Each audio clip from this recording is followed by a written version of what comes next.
Good afternoon, everyone. This is Christian with PerfectStockAlert.com. Today is Tuesday, February the 2nd. I'm sorry, March the 2nd. I don't even know what month it is. Uh, Today's market activity. Wow, that's tough to call. Let me tell you. You had a gap up this morning. You guys know I don't like those. You can watch yesterday's video for an explanation on why. Um, for the move that we saw today didn't have any conviction behind it. It wasn't able to sustain it. And we actually got selling for the rest of the day, slow but sure. The selling pressure won out the day. We did close flat, or on the Dow Jones Industrial Average, up 2.19 points, so just barely moved at all. But it's not what's the word I'm looking for here? It's not convincing to me that this is a real breakout here. I can't say the breakout's failed yet. It's not technically done that. Uh, but again, I can say that I'm not liking the way this is set up. If you look on this chart right here, this particular candlestick, pull up my personal chart, you'll see it better. This particular candlestick is an inverted hammer. Not a real strong one, but it is definitely showing sell pressure there. You'll see these have shown up here and here, here. They tend to be followed by a sharp move lower for a day. We may be actually setting up this condition all over again, as opposed to actually breaking out and moving higher. So be on the lookout for that. Again, we're still short-term overbought by our slow stotch, and that's going to provide resistance to bulls and strength to bears. The move and today's move was not great volume, more than yesterday, but nothing even average volume is below that. The only thing that you have that's really propelling this is this MACD condition here, but it's not all that bullish either. You'll notice the momentum here is trending flat or lower than previous days. And here on your breakout, you had a high point here, a new high here, and you got a high point here and a lower high here. That'd be a bearish divergence. Also, you move down and look at your RSI indicator. Let me get the, well, I don't want to bring it up. Yeah, let me do it.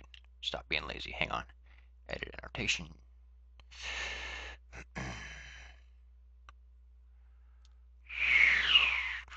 All right. Get the right tool. Okay.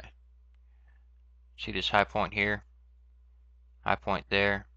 High point there. You're getting lower and lower on your RSI indicator, while your price is getting higher and higher on the chart.